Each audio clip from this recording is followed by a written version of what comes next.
प्रेम से बोलिए शंकर भगवान की जय। माता गौरा पार्वती गणपति ललनमा की जय। हर हर महादेव। देवों का देव महादेव जी के चरण में प्रणाम करती हूँ, मेरा प्रणाम स्वीकार हो। माता गौरी पार्वती के चरण में प्रणाम करती हूँ, मेरा प्रणाम स्वीकार हो। गणपति ललनमा के चरण में प्रणाम करती हूँ, मेरा प्रणाम स्वीकार हो। माता और पिताजी के चरण में प्रणाम करती हूँ, मेरा प्रणाम स्वीकार हो। सब गुरु भैया बहना के चरण में प्रणाम करती हूँ। धरती पर बैठे धरती माता के चरण में प्रणाम करती हूँ, मेरा प्रणाम स्वीकार हो। गुरु भाई बहना, मैं एक कथा सुनाने जा रही हूँ। इस कथा को पूरा सुनिए और रहस्य जानिए। हर हर महादेव।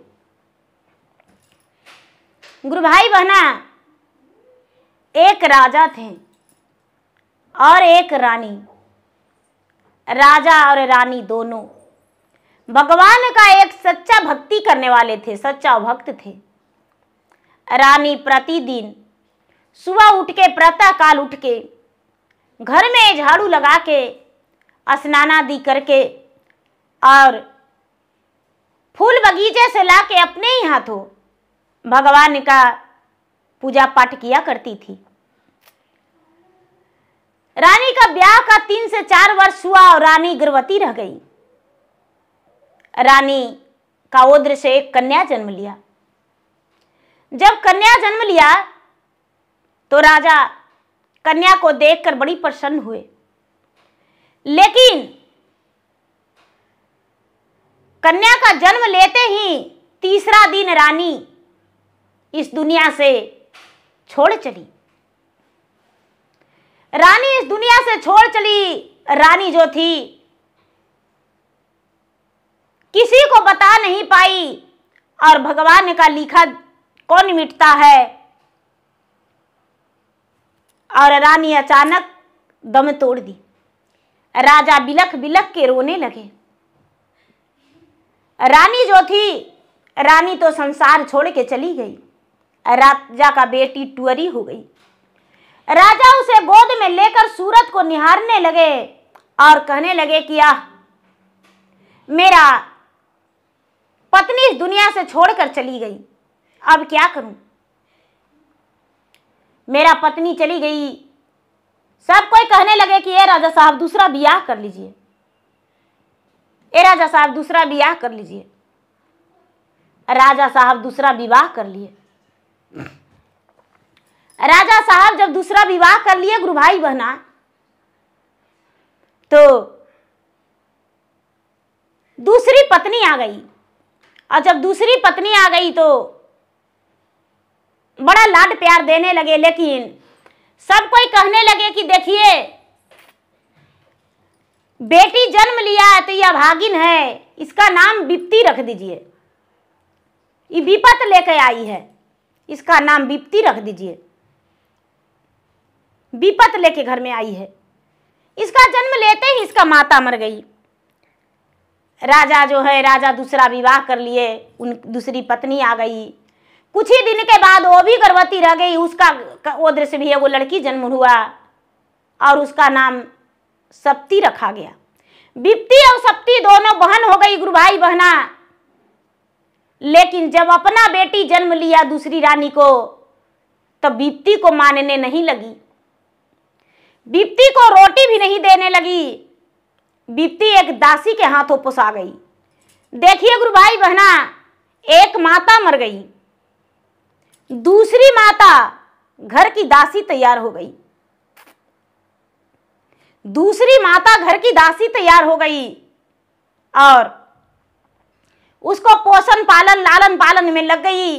उसको नहाना, बाल झाड़ना, कपड़ा धोना बेचारी दासी करने लगी। अब दासी करने लगी तो दासी घर में झाड़ू लगाती थी तो उसको झाड़ू लगाना सिखा दी। घर में गोबर गोईठा करती थी तो वो सिखा दी। सारी काम सिखाती थी। पढ़ी लिखी दासी नहीं थी तो पढ़ाई लिखाई नहीं सिखाई, लेकिन सारा काम सिखा दी। धीरे धीरे धीरे धीरे समय बीत रहा था। समय बीत रहा था। जो रानी थी, रानी दूसरी रानी को जो बच्ची थी विपत्ति, सप्ती को उसको साथ खेलने नहीं देती थी। एक जगह दोनों को बैठने भी नहीं देती थी। जब वो लड़की बड़ी हो गई और तेज ज्यादा हो गई बिप्ती, तो राजा से कहती है कि हे राजा साहब, ये नौकरानी जो है चोरनी है, मेरा संदूक में से गहना चुरा ली है, इसका निकाल दीजिए राजा साहब। उसको लगा कि यदि चोरी का इल्जाम लगाएंगे तो ये दासी निकल के घर से चल जाएगी और बिप्ती मर जाएगी। लेकिन भगवान जिसको नहीं मारते हैं दीदी, उसको कोई नहीं मारता है। कहते हैं दीदी कि राम ना बिगाड़ी जिनका, केहू का बिगाड़ी जी, राम ना बिगाड़ी जिनका, केहू का बिगाड़ी जी। ये गलत नहीं है तो बड़ा दीदी, तो गलत नहीं है, ये सच्चाई, ये हकीकत है कि विधाता का लिखा कोई नहीं मिटाता है।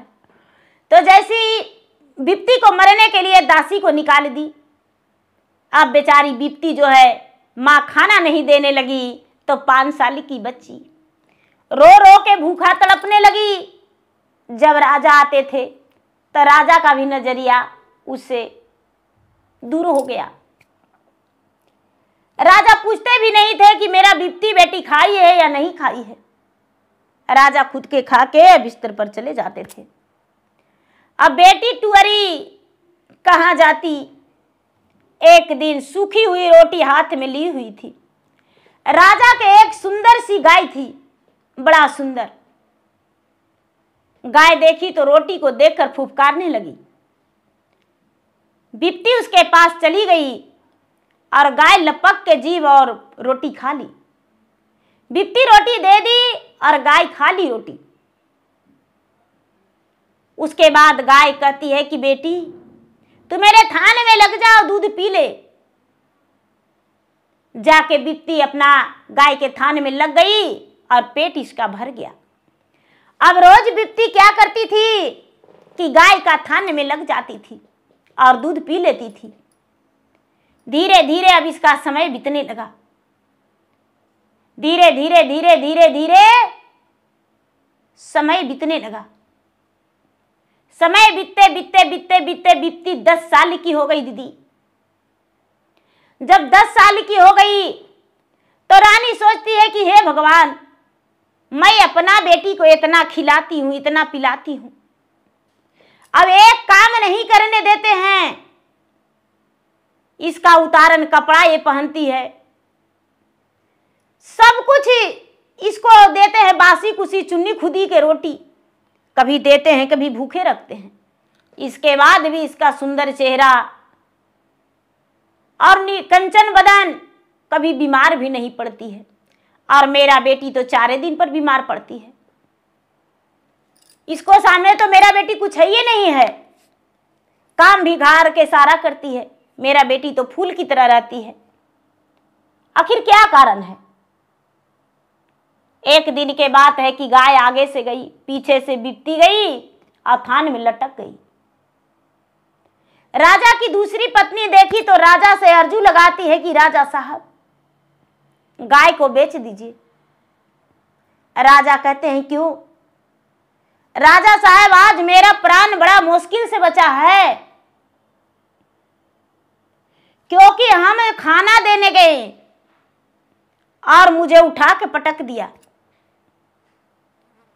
आज तो हम सोचे कि आज मेरा दम ही निकल जाएगा, लेकिन क्या बताऊं, ऐसे भी कमर के हड्डियां लगता है टूट गया है।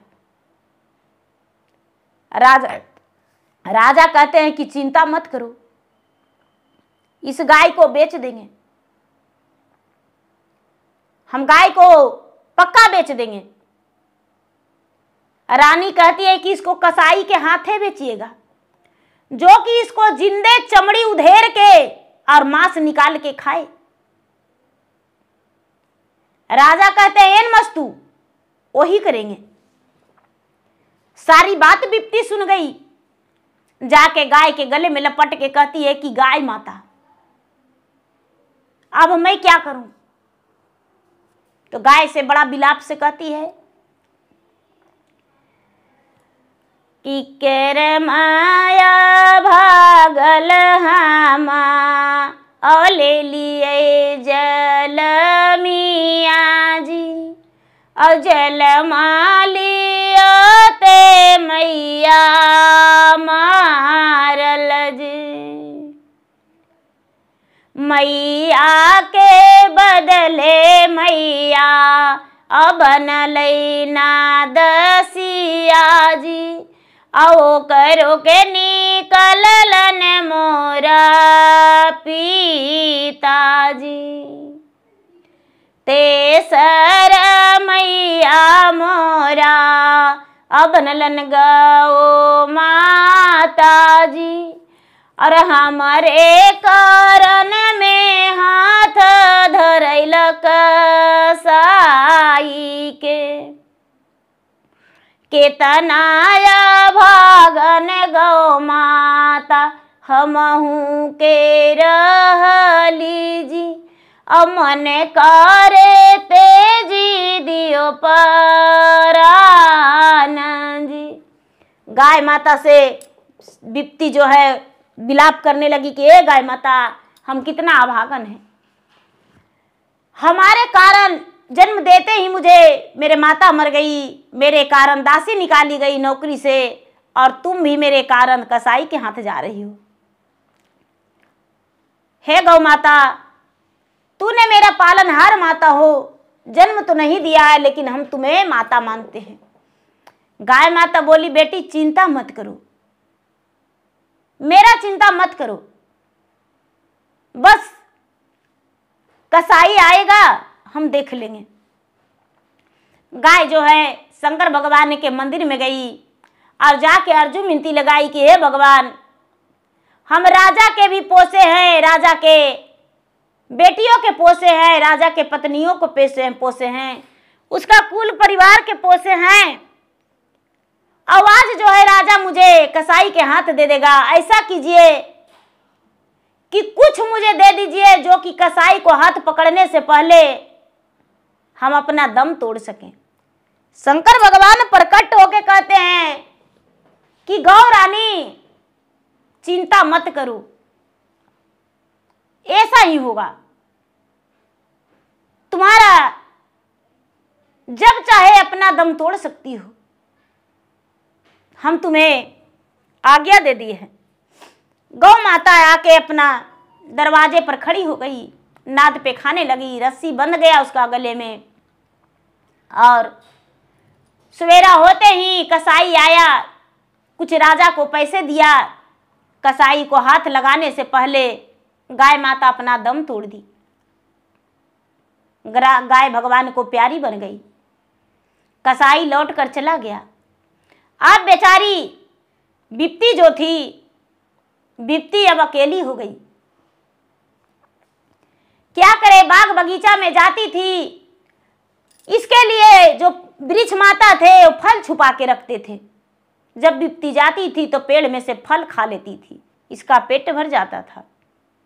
भगवान भोलेनाथ इस पे अपना मेहरबान किए हुए थे, दयावान थे। साल 2 साल के बाद यानी 12 साल हुई तो इस जवान हो गई, और राजा शादी के लिए बात चलाने लगे, रानी भी चलाने लगी। राजा रानी दोनों शादी ब्याह के बात करने लगे तो राजा कहते हैं कि बिप्ती बड़ी हो गई है, उसका ब्याह कर देंगे। राजा कहते हैं, रानी कहती है कि राजा साहब पैसे पहले बिप्ती के ब्याह कैसे होगा, सप्ती के कीजिए। तो नहीं, पहले बिप्ती बड़ी है। रानी कहती है कि दोनों के ब्याह होगा, एगो के काहे होगा। बोले ठीक है, दोनों के कर दिया जाएगा। एक गुरु भाई बहना सप्ती और बिप्ती दोनों की रिश्ता नौआ ब्राह्मण लेकर चला गया। रानी कहती है कि ए राजा साहब, सप्ती देखते हैं फूल की तरह, राजकुमारी की तरह घर में खेलती कूदती है, तो इसको राजघराने में ब्याह करिएगा। अब बिप्ती गोबर गोईठा चूल्हा चौका करती है, तो इसको एगो लंगड़ा लूल्हा अंधरा बहिरा कुड़िया जो मिले उससे करिएगा। बोले कि ठीक है। नौवा ब्राह्मण को कह दिया कि कोई अपाहिज मिले तो उससे ब्याह कर देना, इसको तय कर देना, और मेरा सप्ती का विवाह बढ़िया घराना में। ठीक है। नौवा और ब्राह्मण दीदी घर से रिश्ता लेके निकल गए। चलते चलते चलते चलते चलते एगो बगीचा में एगो राजकुमार आंख में पट्टी लगा के अब बैठे हुए थे।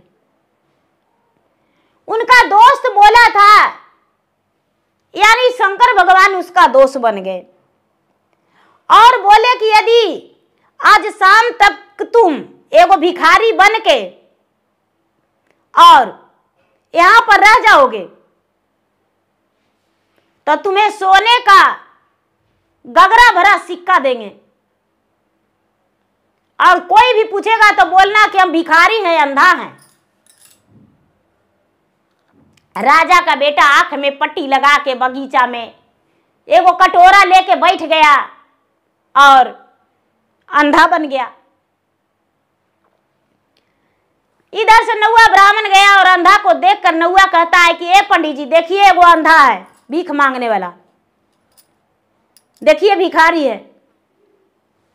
बिप्ती जो थी भगवान के भक्त थी, भोलेनाथ के, अपना भक्त के भगवान कैसे उदास छोड़ देते दीदी, कैसे अंधरा से और लंगड़ा से बियाह करवा देते। तो देखिए भगवान का लीला कैसा है। राजा का बेटा था, जाके पंडित जी पूछे कि ए तू कौन हो, तो हम अंधरा हैं, तो बियाह करेगा? तो हाँ काहे नहीं बियाह करेंगे। तो बियाह करेगा तो तिलक नहीं मिलेगा, राजा के बेटी है, लड़की बड़ा सुंदर है। बोला कि अरे हम ऐसू आंधा रहे तो तिलक को चिलेंगे। तो ठीक है, हम पंडित हैं, लिख के चिट्ठी में और सब कुछ दे दिया कि दिन के तुमको बारात लेकर आना है, बारात में ज्यादा नहीं होना चाहिए, 5 गो होना चाहिए और एगो लड़का रहेगा, 6 आदमी आना चाहिए। आंध्रा बेचारा हाथ में ले लिया, पट्टी आंख में बांधल था। नौवा ब्राह्मण तय करके और दिन ठिकाना बैठा के चल दिए आगे। राजघराने में चले गए सप्ती के बारात ब्याह के लिए। सप्ती का भी शादी राजा घराना ठीक हो गया, राजघराने में ठीक हो गया। अब बिप्ती और सप्ती दोनों का ब्याह ठीक हो गया। जो राजकुमार था वो चिट्ठी लेकर माँ के ले जाके दिया कि ए माँ देखो ना, मेरा शादी सेट हो गया है, ई राजा के बेटी है, बिना माई के बेटी है, माँ सौतेली माँ है उसका, और हम अंधरा के ढोंग कैले थे। माँ देखो ई सोना के गगरा, हमको दोस्त एगो बोला था कि अगर जो दिन भर तुम रह जाएगा आंख में पट्टी बांध के एगो कटोरा लेके अंधरा बन के, तो हमको सोना के गगरा, सोना के सिक्का भरा गगरा देंगे। और देखो ना माँ, हम दिन भर आंख में पट्टी लगा के रह गए, तो मेरा दोस्त था जो देखो भर गगरा सोना के सिक्का दिया है। रनिया बोलती है कि अरे बेटा इस सोनमा से ज्यादा तिलक मिलता बेटा, राजा के बेटी तो है ना, क्या होगा। ए माँ 5 आदमी के बाराती बुलाया है, तो ठीक है बेटा, 5 आदमी जिसको मन है उसको ले जाके अब ब्याह करके ला के अपना घर में बैठा देना। बोले ठीक है। ए गुरु भाई बहना, राजकुमार जो था वही बगीचा में आया वही दिन, और शंकर भगवान और ब्रह्मा जी और विष्णु जी, नारद जी और गणपति 5 बारात में तैयार हो गए। एगो अंधरा बन गए दीदी, एगो लंगड़ा बन गए दीदी, एगो गोंगा बन गए, एगो कोढ़िया बन गए, एगो लूल्हा बन गए। तो दीदी अंधरा जो थे दौरा ले लिए, और जो गोंगा थे वो ढोल बजाने के लिए तैयार हो गए, और जो कोढ़िया थे वो समधी मिलन करने को लिए हो गए। 5 रुपए में हो गए दीदी। और राजा के बेटा अंधरा के बाराती लेकर चले गए। वहां सप्ती के बाराती में धूमधाम से राजघराने से आए दीदी 500 आदमी बाराती, और बिप्ती के बाराती में 5 व्यक्ति गए। जब चौका पर गए दीदी, दूल्हा आंख में पट्टी लगाए था, और अंधरा के रूप धैले था। बराती एगो कोढ़िया, लंगड़ा, अंधरा, लूल्हा, गोंगा, 5 किस्म बैठ गए अगना में दीदी। और उसका तो बराती के कहने ही नहीं था। जब दोनों के ब्याह के तैयारी हुआ दीदी, तो सूप से 5 सूप बिप्ती का गहना चढ़ा और सप्ती का तो 5 खंडा चढ़ा। सब लोग देखते हैं कि बाप रे, ये अंधरा इतना मनी गहना चढ़ा दिया है, कहाँ से इतना गहना लाया ये अंधरा। बेटी का विदाई, शादी तो हो गया दीदी, विदाई के लिए तैयारी होने लगा। तो सप्ती के सब कुछ मिला दीदी, लेकिन बिप्ती के खाली लड़की विदा हो गई लेकर। राजकुमार वहां से चल दिया, वही बगीचा में बैठ गया। बगीचा में बैठ गया दीदी कि भाई सब मेरा दोस्त लोग आएंगे, देखेंगे, नए नए दोस्त बने हैं। डोली रुक गया बिप्ती के बगीचा में और सप्ती के तो राजघराने में चला गया। बिप्ती के मुंह दिखाई के लिए ब्रह्मा और विष्णु और महेश, गणपति, नारद जी आए। नए नए हीरा रतन जड़ा हुआ उपहार दिए मुंह दिखाई रस्म में। और उसके बाद कहता है वो अंधा कि भाई आप लोग ब्याह करवाए हैं तो हमको माँ नहीं स्वीकारेगी, तब हम कैसे लेके जाए। इतना ही में होने से राजकुमार के माँ डोली और घोड़ा भेजी। जो डोली लेके आया कहार बोला कि जल्दी चलिए, नहीं तो माँ का प्राण आपका निकलने वाला है। आपके माँ तो एकदम दांत पर दांत लग रहा है, बेहोश हो रही है, जल्दी से चलिए। राजकुमार क्या किया कि बिप्ती को डोली में बैठाया और अपने घोड़े सवार होकर घर चला गया। रानी अर्छन परछन की दीदी, बहू घर के अंदर गई। अब तो बहू का इतना खुशी कि आगे पीछे दाई दासी, कोई पंखा होक रहा है, कोई पानी दे रहा है, कोई भोजन खिला रहा है मुंह में, कोई पैर दबा रहा है। एकदम कहना ही नहीं, एकदम सोफा सेट पर उसको संगमरमर पर सोना, दाई दासी, अंथाही लगा हुआ है। इसको तो मान सम्मान इतना मिलने लगा कि कहने ही नहीं। बिप्ती के भर घर परिवार मिल गया। अब सोचती है कि हे भगवान, मेरे पिताजी तो एक अंधरा से किए थे, लेकिन ये तो सुंदर वर हैं, नयन वाले हैं। मेरा बहन कैसी है नहीं पता, उसी को तो नहीं अंधरा से ब्याह हो गया है, बेचारी चिंतित में है। महादेव से कहती कि हे भगवान, मेरा बहन जो है फूल जैसी थी, उसका तो विवाह नहीं ना अंधरा से हो गया है, लगता है कि उसी का विवाह अंधरा से हो गया है। हे भगवान, उसका जिंदगी खुशहाली दीजिए। बहन के लिए मना रही है रोज। धीरे धीरे समय बिता दीदी। तो राजा सोचते हैं कि 2 महीना हो गया है बेटी के गए हुए ससुराल, तो बाट बहुरा देते हैं। बैसाख में शादी किए हैं, जेठ आषाढ़ बीत गया तो सावन में दोनों बेटी के ले आवेंगे। तो राजा साहब दोनों बेटी के मंगवाए दीदी। राजा साहब दोनों बेटी के मंगवाए दीदी। तो बड़की बेटी बड़ा खुशी से एकदम डोली में 32 कहार के साथ गई बिप्ती, और सप्ती गई दीदी।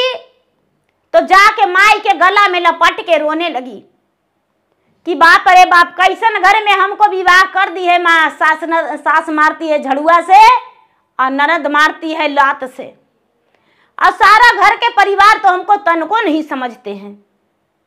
रानी बोली कि बेटी, इसको अंधरा से किए तो इतना खुश है और तुमको कहे लगी मार पड़ता है। तो माँ, हमको काम नहीं करना आता है। सब लोग तरह तरह के गालियां देते हैं और बात कहते हैं और कहते हैं कि निकम्मी हो, कोई काम में नहीं आता है। जो बिप्ती थी वो बोली कि बहन, हाथ डोलैया बहनी, खुशी खुशी रहिया, ओठवा पर बहनी तालावा लगाइया, ओठवा पर बहनी तालावा लगाइया, ओठवा पर नैहर में रहला बहनी बाबा के दुलारी, बाबा के दुलारी ससुरवा घर, एगो ससुर के नौकरानी ससुरवा घर, बहनी ननद के नौकरानी ससुरवा घर। बोली कि देखो बहन, माता पिता के घर में तू एक माता पिता के दुलारी बन के रही हो और ससुराल में एक दाई के बराबर दाई बन जाओ, जो कि किसी को कहना नहीं पड़े कि ये काम करो वो काम करो, और सारा काम मेहनत से लगन से करो, तभी तुम्हारा गुजारा होगा, और नहीं तो गुजारा नहीं होगा। देखो बहन, इस घर में हम थे तो माँ कभी बोलने नहीं दी तुमसे, लेकिन आज मेरा घर चलो, हाथ के हथेलियों पर मेरा परिवार लेकर रहते हैं। तुमसे एक गिलास पानी कोई मांगे तो तूने अभिमान में पानी नहीं दी, लेकिन वहां तुम्हें पानी स्नान करने के लिए भी सास के लिए भरना पड़ेगा, पति के स्नान करने के लिए भी पानी भरना पड़ेगा। भोजन उन्हें बनाकर अपने हाथों से मुंह में खिलाना होगा। जो बिप्ती है सप्ती को समझाई, सप्ती अपना बहन के पांव में लटक गई कि बहन, हम अपना माता पिता के धन के घमंड में चूर थे, लेकिन बहन मुझे माफ कर दो, हम तुमको कभी बहन नहीं समझे, कभी भी मान सम्मान तुमको नहीं दिए। जितना हो सके बहन मुझे ज्ञान दे दो, जो हम ससुराल बच सके और पिता का लाज को रख सके। इधर से सप्ती को माता गई एक झड़ुआ लेके और बिप्ती को दे झाड़ू लगाने लगी। हाथ पकड़ के सप्ती कहती है कि माँ, ये झाड़ू मुझ पर यदि गिराती इस दीदी के छोड़ के तो शायद ससुराल में मुझे शिकायत नहीं होता। जो लपड़ इस पे गिराई वही लपड़ मुझ पे गिराती, जो डंडा इसको मारती थी वही मुझ पे मारती, तो शायद आज शिकायत का मौका नहीं मिलता। सारे परिवार मुझसे खुश रहते, लेकिन सारा परिवार मुझसे घृणा करते हैं। इसलिए हम महीना दिन दीदी के साथ रह के सारा काम सीख के उसके बाद ससुराल जाएंगे। जो सप्ती थी बिप्ती से खाना बनाने के लिए, घर में झाड़ू लगाने के लिए, कपड़ा धोने के लिए सारा काम मैके में सीख ली। उसके बाद कार्तिक महीना में दोनों बहन छठ के दिन में अपना अपना ससुराल चल गई। अब दोनों बहन सुखी जीवन अपना ससुराल में बिताई, कोई दुख नहीं।